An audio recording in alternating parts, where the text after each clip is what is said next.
Hello students, my name is Dev and I welcome you all at AD online classes.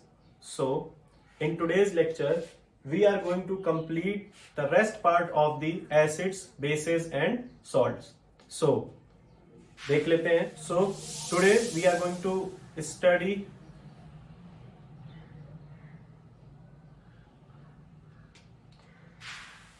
the first topic is what do all acids and bases have in common? What do all acids and bases have in common? Heading से आप समझ ही गए होंगे क्या चीज मैं बताना चाह रहा हूं आज. देखिए, आज हम बात करेंगे कि जितने भी एसिड्स और बेसेस होते हैं उन सब में कॉमन सी क्या बात होती है. तो चलो देख लेते हैं. एसिड्स एंड एक तरफ लिख लेते हैं बेसिस. ठीक, तो एसिड्स में देखिए जितने भी एसिड्स होते हैं वो सारे के सारे H प्लस आयंस रखते हैं अपने पास. ठीक है, तो क्या होगा, they have H plus ions. Clear बात. मतलब कि जितने भी एसिड्स होते हैं उन सब में H प्लस आयंस होते ही होते हैं. अच्छा, H प्लस आयंस ही वो आप ये कह सकते हैं वो आयंस हैं जो कि किसी एसिड की एसिडिक मतलब उसकी एसिडिक स्ट्रेंथ को बताते हैं. ये H प्लस आयंस कैसे देख लीजिए. They are responsible for the acidic strength. समझ में आई बात. मतलब कि क्या कि जितने भी एसिड्स होते हैं वो सारे के सारे क्या होता है कि H प्लस आयंस रखते हैं. ठीक है, वो तो क्लियर हो गई बात. अच्छा, H प्लस आयंस क्यों? H प्लस आयंस क्या शो करते हैं? H प्लस आयंस उन एसिड्स की एसिडिटी शो करते हैं. मतलब कि कोई भी एसिड है, जैसे मान लीजिए कि मैं एग्जांपल ले लेता हूं HCl का. ठीक है, तो HCl को बोलते हैं स्ट्रॉन्ग एसिड. क्या बोलते हैं? Strong acid. क्यों है ये स्ट्रॉन्ग एसिड? इसलिए है क्योंकि इसमें जो H प्लस आयंस होते हैं, मतलब जो H प्लस आयंस होते हैं उनकी कंसंट्रेशन यहां पर कैसी होती है? ज्यादा होती है. ठीक है, क्लियर ये बात. देखिए, H प्लस आयंस जितने भी होते हैं एसिड में वो सारे के सारे मतलब कोई भी सॉल्यूशन ले लीजिए. देखिए, बेसिस भी होते हैं, बेसिस में भी H प्लस आयंस होते हैं, लेकिन H प्लस आयंस का जो काउंट होता है वहां पर वो होता है कम. बट एसिड्स में जो कंसंट्रेशन होता है H प्लस आयंस का वो कैसा होता है? वो ज्यादा होता है. ठीक, और यही H प्लस आयंस की कंसंट्रेशन रिस्पॉन्सिबल होती है किसी एसिड के एसिडिक होने की, स्ट्रॉन्ग एसिड होने की और वीक एसिड होने की. क्लियर. अब बेसिस में आ जाते हैं. तो बेसिस में क्या है? बेसिस के पास OH नेगेटिव आयंस होते हैं. They have OH negative ions. ठीक, जैसे एसिड्स में H पॉजिटिव आयंस होते थे, वो उसके रिस्पॉन्सिबल होते थे उसके एसिडिक कैरेक्टर के लिए. यहां पर OH नेगेटिव आयंस होते हैं इनके बेसिक कैरेक्टर के लिए बताने के लिए. नेक्स्ट, इसमें क्या चीज लिख सकते हैं कि OH negative ions are responsible for the basic character. Clear बात. देखिए, यहां पर जैसे मैंने एसिड्स के बारे में बताया था कि जो H प्लस आयंस होते हैं वो उनकी एसिडिटी दिखाते हैं, वैसे ही बेसिस में OH नेगेटिव आयंस जो होते हैं वो उनकी बेसिसिटी दिखाते हैं. ठीक, अब जैसे हमारा बेस ले लेते हैं NaOH. ठीक, तो यहां पर जो OH नेगेटिव आयंस की कंसंट्रेशन है वो कैसी होगी? ज्यादा होगी. और H पॉजिटिव की कंसंट्रेशन कैसी होगी? कम होगी. देखिए, OH नेगेटिव की ज्यादा और OH नेगेटिव के देखिए ऊपर एरो लगा रखा है, मतलब ये ज्यादा, और H पॉजिटिव आयंस की जो कंसंट्रेशन वो कम है. दैट मींस ये कैसा है? ये है बेसिक. क्लियर है बात आपको. तो इसमें कॉमन वाली बात क्या, क्यों ये टॉपिक का मतलब क्या है, क्यों बताया मैंने? इसका मतलब ये है कि जो जितने भी आपके एसिड्स और बेसेस होते हैं उन सबके जो एक कह सकते हैं कि एक प्रॉपर्टीज टाइप की हैं, ये एक प्रॉपर्टी ही है, केमिकल प्रॉपर्टीज ही हैं इनकी, कि H पॉजिटिव आयंस एसिड्स के लिए होते हैं और OH नेगेटिव आयंस उनकी बेसिसिटी शो करने के लिए होते हैं. ठीक, क्लियर है बात. इसको आप नोट कर लीजिए.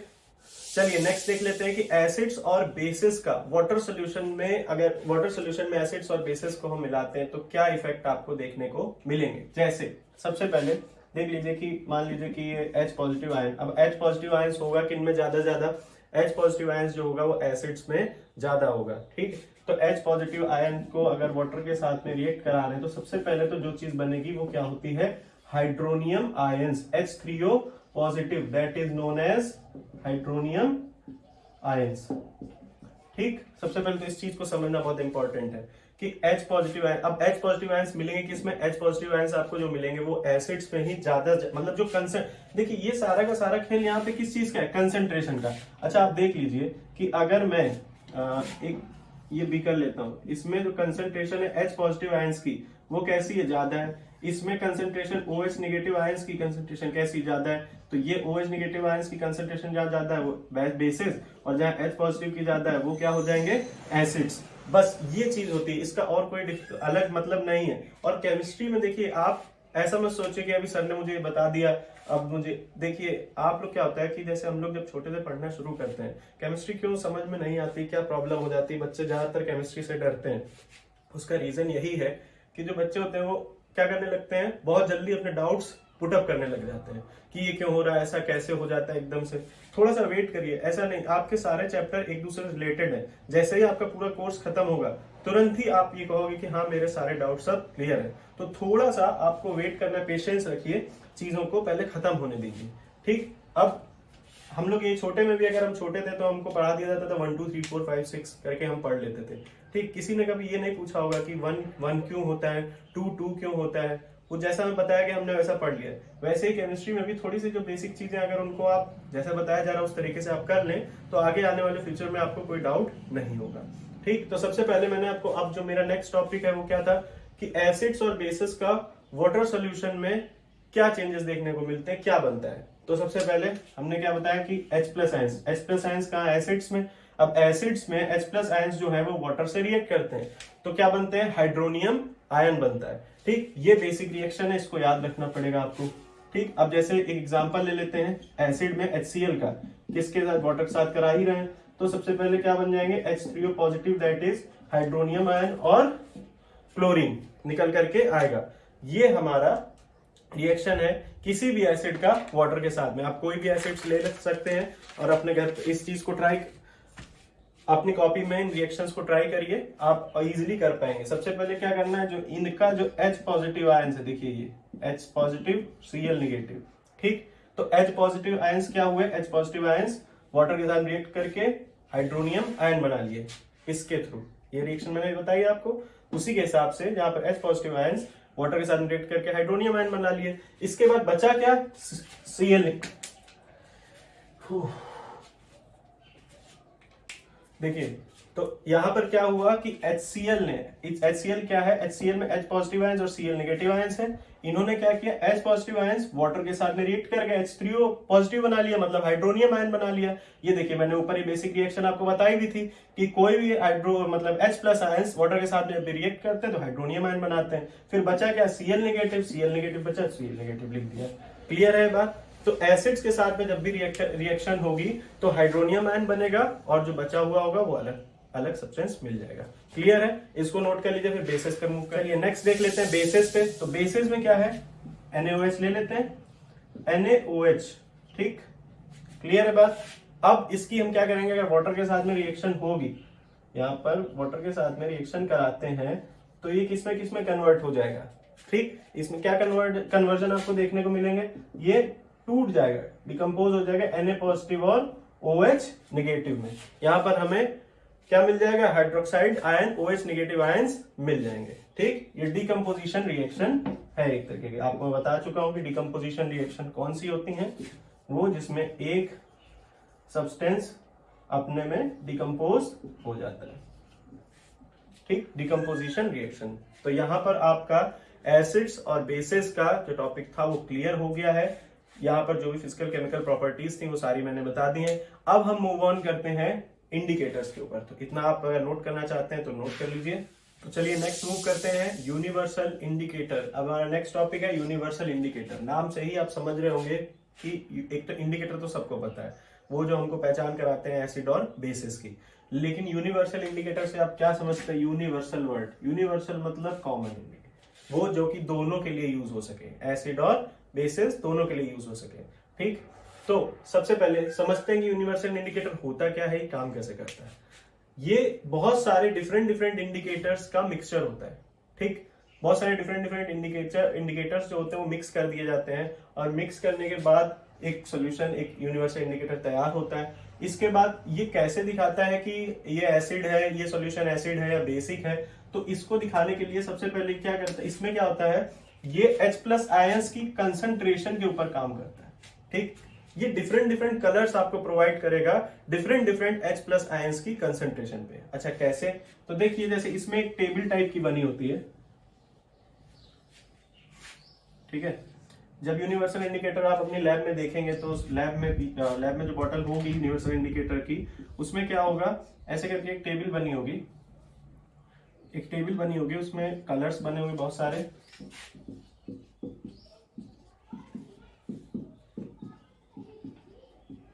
ठीक, ऐसे करके आपको एक टेबल टाइप की मिलेगी, उसमें डिफरेंट डिफरेंट कलर होंगे डिफरेंट डिफरेंट नंबर के ऊपर।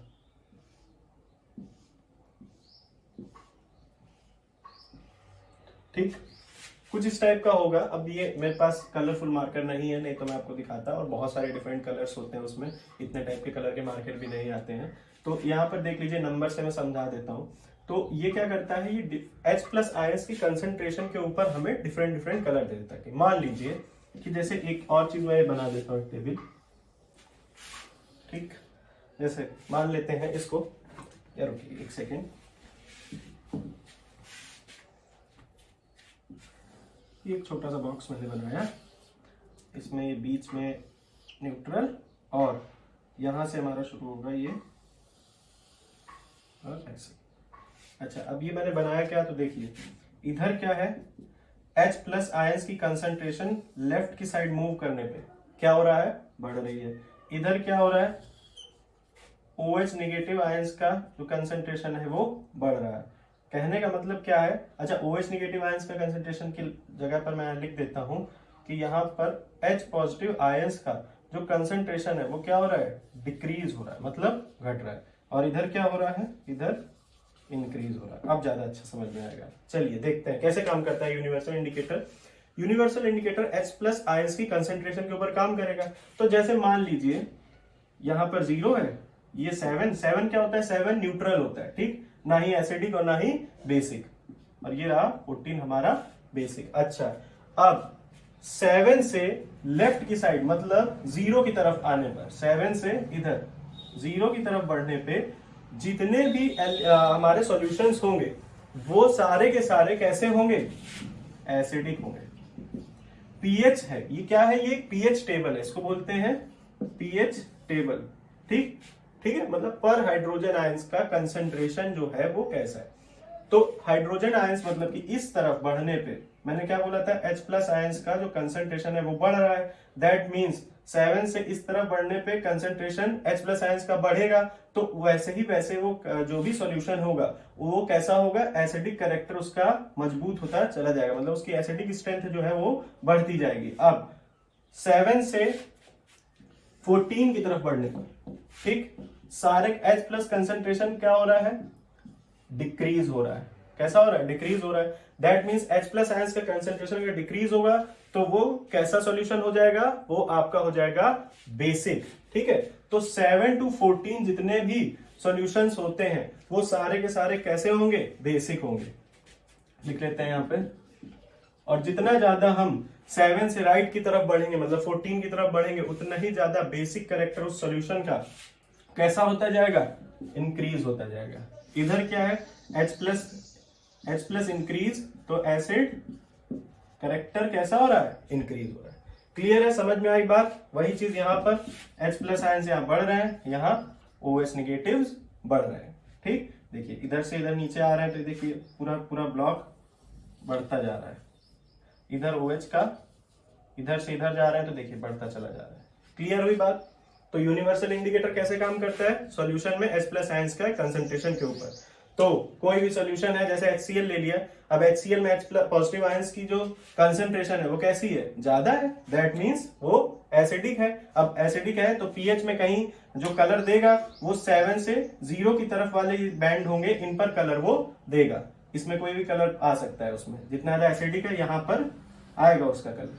क्लियर है। और बेसिक की तरफ आप बढ़ेंगे तो बेस जो भी होगा, जैसे सोडियम हाइड्रोक्साइड ले लेते हैं तो बेसिक वाला कलर दे देगा।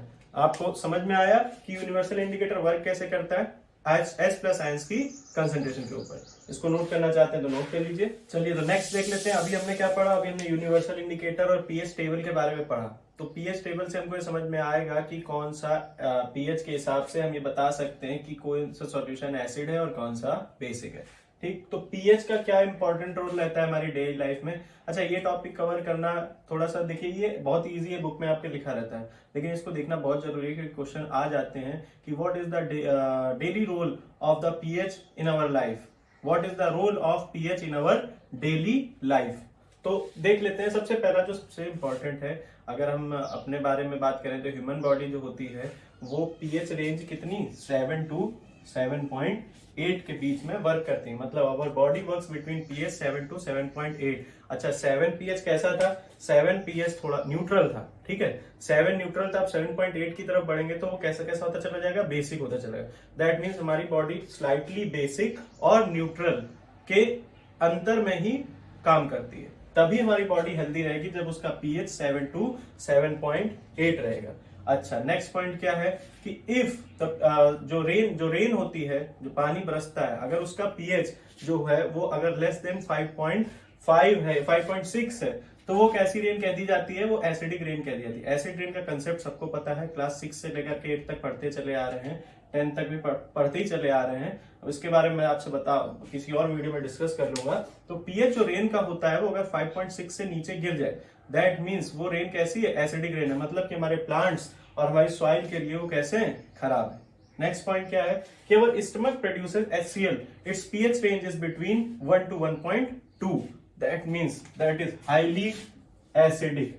ठीक, जो एसिडिक, अब HCl की बात हो ही रही है तो HCl कैसा होता है, स्ट्रॉन्ग एसिड है, तो स्ट्रॉन्ग एसिड का पीएच भी बहुत कम होगा, 0 से 1 या 2 के बीच में होगा। तो एसिड का किसका, HCl का जो पीएच है 1 से 1.2 के बीच में हमारे स्टमक में जो होता है। अच्छा, हमारे स्टमक में HCl होता है। अब आप ये सोच रहे होंगे कि स्टमक में HCl होता है और फिर स्टमक बंद क्यों नहीं होता, तो ये बायो में क्लास 9th में ये चैप्टर है जो, उसमें आपको पढ़ने को मिल जाएगा कि आपका जो HCl होता है वो स्टमक में होता है, लेकिन उसमें स्टमक में एक लेयर होती है, एक कवरिंग होती है, जिसकी वजह से स्टमक की जो लाइनिंग होती है, इनर लाइनिंग्स होती हैं, वो बर्न नहीं करती हैं। वो किस लिए होती है, वो होता है म्यूकस की वजह से। म्यूकस नाम की एक लेयर स्टमक में बनी होती है, जिसकी वजह से HCl जो है वो स्टमक पर इफेक्टिव नहीं होता है, इनर लाइनिंग्स पर।